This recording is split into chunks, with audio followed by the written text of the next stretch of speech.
এই ডেগের বাদ দেখি একজনে বলছিল যে এই ডেগের বাদ তো আমার একজনের হবে না, তাইলে তার প্লেটে যে সময় ভাত সেটা দেওয়া ছিল প্লেটের ভাত খাইয়া উঠতে পারে না, ওই জায়গাতে বসে আছে।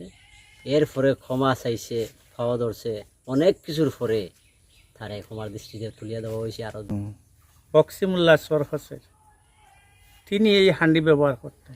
এই হান্ডিতে যে মানে ভাত রান্দা হইতো, এই ভাত দিয়ে আমরা শুনছি যে এক ফরগনার মানুষে খাইতো, মির্জাপুরি রাজ ফরগনার মানুষে খাইতো, তবুও শেষ হইতো না। একটা তরকারি হাক্কাইতা, সাত কটু খাটিয়া ওখানে তরকারি হাক্কাইয়া সব দেশবাসীরে খাওয়াইতা, আর এইটা দিয়ে ভাত রান্ধিয়া এইটার বাদ দিয়ে সব নিয়ে নিয়ে এখানো করিয়া খাওয়াইয়া এরপরেও থাকতো।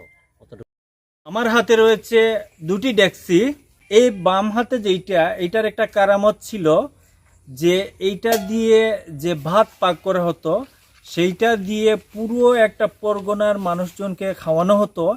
আর এইটা হচ্ছে যে ডেকসি আমরা দেখছি পিতলের, এই পিতলের ডেকসিতে প্রায় মানে 60টা গরু দিয়ে সিন্নি করা হতো, পাক করা হতো, এবং পুরো পরগনার মানুষজন এইটা দিয়ে খাওয়ার পরেও কিন্তু খাবার উদ্বৃত্ত থেকে যেত।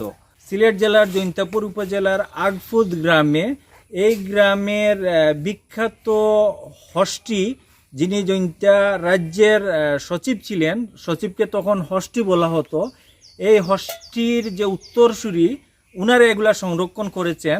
এটার সাইজ হচ্ছে আসলে হাফ কেজি হবে, এইটা তো 250 গ্রাম হবে।